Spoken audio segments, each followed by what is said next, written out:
अस्सलाम वालेकुम बेटा। उम्मीद है कि आप सब बच्चे खैर खैरियत से होंगे। बेटा आज का हमारा टॉपिक है quartile decile percentiles from continuous series या ग्रुप डाटा के लिए। यहाँ पर सबसे पहली बात ये बेटा कि आपने प्रीवियस डेफिनेशन पढ़ा कि क्वार्टाइल्स आपके उस हिस्से को कहते हैं, उस एक्सपेक्ट को कहते हैं कि जो आपकी डिस्ट्रीब्यूशन को या वैल्यूज को 4 इक्वल पार्ट्स में डिवाइड करता है। और आपने देखा आपके पास कितने क्वार्टाइल्स है, 3 क्वार्टाइल्स है, Q1 Q2 Q3। मीडियन का फार्मूला क्या होता है? मीडियन आपके पास is equals to L plus H over F into N by 2 minus C की इक्वल होता है। तो मीडियन क्या कर होता है? डाटा को 2 पार्ट्स में डिवाइड कर होता है। यहाँ पे क्वार्टाइल कर रहा है आपके 4 पार्ट्स में। यहाँ पे N बाई 2 लिखा हुआ बेटा, गलती हुई है। Q1 किसकी इक्वल है? N बाई 4 माइनस C की इक्वल होता है। इसी तरीके से Q2 क्या है? 2 आप यहाँ पे N के सब्सक्रिप्ट के साथ, जैसे प्रीवियस आपने N के साथ इस 2 को मल्टीप्लाई करते थे, इसी तरीके से आपने हर एक में जहां कहीं भी आपके पास ये सब्सक्रिप्ट से मुराद मेरी होती है कि ये जो आपके पास नीचे वैल्यू आ रही थी, ये वैल्यू जितनी होगी इतने टाइम्स आप N को मल्टीप्लाई करेंगे। आपने इसको मल्टीप्लाई किया तो आपके पास Q2 क्या आ गया? L plus H over F into 2N divide by 4 minus C। 4 और 2 कैंसिल आउट हुआ तो N बाई 2 ये मीडियन की इक्वल, जो कि अनग्रुप में भी आपका Q2 किसकी इक्वल था? मीडियन की इक्वल था। इसी तरीके से Q3 आपके पास किसकी इक्वल है? L plus H over F। देखें 3 है तो 3 times 3N divide by 4 minus C। अब आ जाए डिसाइल में। डिसाइल आपने पढ़ा 10 इक्वल पार्ट्स में डिवाइड करता है और डिसाइल होते कितने? 9। जैसे क्वार्टाइल 4 पार्ट्स में करता है तो क्वार्टाइल कितने हुए? 3। डिसाइल 10 पार्ट्स में करता है तो डिसाइल कितने हुए? 9। इसी तरह परसेंटाइल की हम जब डिस्कस करेंगे तो परसेंटाइल 100 इक्वल पार्ट्स में करता है तो परसेंटाइल होते कितने हैं टोटल? 99। अब D1 है L plus H over F 10 parts में, तो n कितना हो गया? 10 पार्ट्स में, n डिवाइड बाई 10। ये देखें D2 है तो 2n यानी कि 2 मल्टीप्लाई होगा divide by 10 minus C। D5 है तो 5n। अब D3 हो तो D3 का भी आप फार्मूला लिख सकते हैं। यहाँ पे मैं लिख देता हूँ कि D3 किसकी इक्वल है? L plus H over F into 3n by 10 minus C। ठीक है। इसी तरीके से D5 D6 और इसका भी देखें D5 आपका मीडियन के ही इक्वल आता है। ये 10 और 5 कैंसिल हो रहे तो n बाई 2 आ गया। बाकी rest of the formula is same, सारा का सारा बाकी फार्मूला सेम है। L plus H over F, L plus H over F, C भी वही, बस सिर्फ ये 2n 3n ये चीजें मल्टीप्लाई होती जाएंगी। इसी तरीके से P1 क्या आया? L plus H over F into 100 n over 100 minus C। आपने क्या किया? 100 इक्वल पार्ट्स में डिवाइड कर लिया। इस तरीके से P2 क्या है? 2n divide by 100 minus C। P25 क्या आ गया? 25n divide by 100 minus C, जो कि किसकी इक्वल है? Q1 के। इसी तरीके से P50 किसकी इक्वल आएगा? ये कैंसिल आउट हो गया तो P50 आपके पास मीडियन के, और आपके पास P70 Q3। अब आइए अपनी एग्जांपल करते हैं। अगेन रिक्वायर्ड एग्जांपल 3.27 है। Required Q1 Q3 D7 P80 from the following data. सबसे पहले Q1 चाहिए, तो Q1 का फार्मूला आपके पास क्या होता है? ये फार्मूला।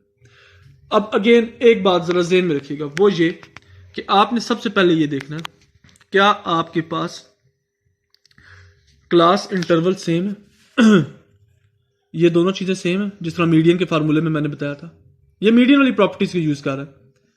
क्या ये दोनों चीजें सेम है? हाँ जी, ये सेम है। इसीलिए आप क्लास बाउंड्री बनाने की जरूरत नहीं है। तो डायरेक्टली हम क्या बनाएंगे? सिर्फ इसमें कम्युलेटिव फ्रीक्वेंसी, यानी कि पहली फ्रीक्वेंसी एज इट इज, ये आपके पास नंबर ऑफ स्टूडेंट्स f है।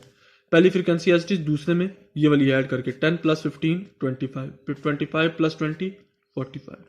इस तरीके से आपने ऐड करके ये फ्रीक्वेंसी लिखने जाने, जो कि आपके पास टोटल कितनी आई? 102, यानी कि n क्या है? 102। बेशक आप चाहें तो summation f is equal to n is equal to 102 यहाँ पे भी लिख सकते हैं। तो पहला n by L plus H over F n by 4 minus C। आप मीडियन में क्या करते थे? इसी वैल्यू को चेक करते थे, यानी कि n बाई 2 को चेक करते थे मीडियन के केस में। ऐसे ही है प्रीवियस मीडियन के केस में। यहां पर अब आपने n बाई 4 देखना, तो n बाई 4 आपके पास क्या है? 25.2।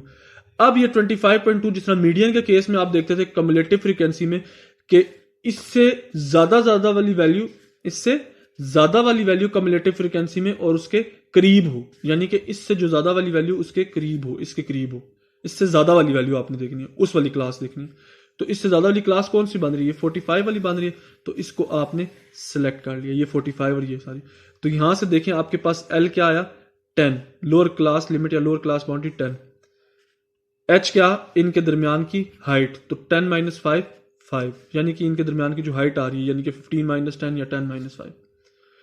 और f क्या है, जो इस क्लास की फ्रीक्वेंसी, तो ये f, और n/2 जो ये आया 25, और c क्या है, कम्युलेटिव फ्रीक्वेंसी जो कि पिछली वाली क्लास की कम्युलेटिव फ्रीक्वेंसी होगी। तो 45 से पिछली वाली क्लास की फ्रीक्वेंसी कौन सी है, कम्युलेटिव फ्रीक्वेंसी सॉरी कौन सी है, 25। तो 25 यहाँ पे पुट किया, सॉल्व किया, आपके पास Q1 आ गया। अगेन इसको चेक करने का तरीका क्या है कि जो आपके पास आंसर आएगा वो इसके दरमियान में ही होना चाहिए, 10 से लेके 15 तक के दरमियान में होना चाहिए। अब Q3 फाइंड आउट करना था। Q3 का फार्मूला क्या है, L plus H over F 3n/4 minus C. तो पहले आपने इस 3n/4 को चेक करना है, यानी कि 3 मल्टीप्लाई बाय 102 डिवाइड बाय 4, तो ये क्या है 76.5।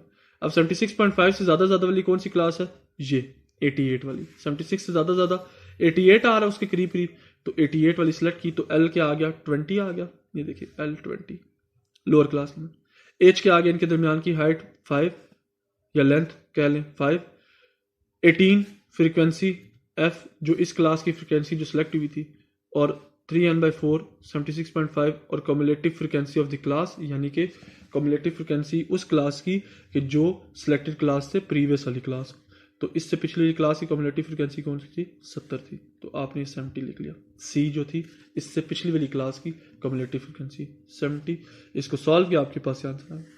इसी तरीके से आपने D7 सॉल्व करना है। D7 L plus H over F 7n/10 7n/10। तो पहले आपने किसको चेक किया, 7n/10 जो कि 71.4 था, तो 71.4 अगेन इसी क्लास में आ रहा, तो बाकी सारी इसकी भी वही चीज़ें, वही वाली वैल्यू सारी सेम, सिर्फ यहाँ पे 71.4 आएगा।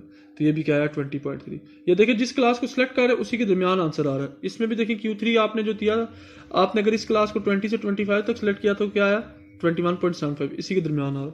इसी तरीके से आपने D8, ये P80 है बेटा, it's not D80, it's P80, ये गलत लिखा हुआ है, ठीक है P80। ये देखिए सवाल में भी आपसे पूछा हुआ है। परसेंटाइल हमेशा उसका 80th पार्ट होगा, आपका डिसाइल का 80th पार्ट हो नहीं सकता, वो 8 पार्ट होगा, ठीक है बेटा। ये आपका सवाल था। इसके बाद इसका भी आंसर आप लोग घर में इसका खुद सॉल्व करिएगा, प्रैक्टिस करिएगा कि 80n/100 को चेक करें, 81.6, तो 81.6 कहीं यहाँ पर आ रही है, ये अगेन वही क्लास हो रही है, तो आपके पास 23.22।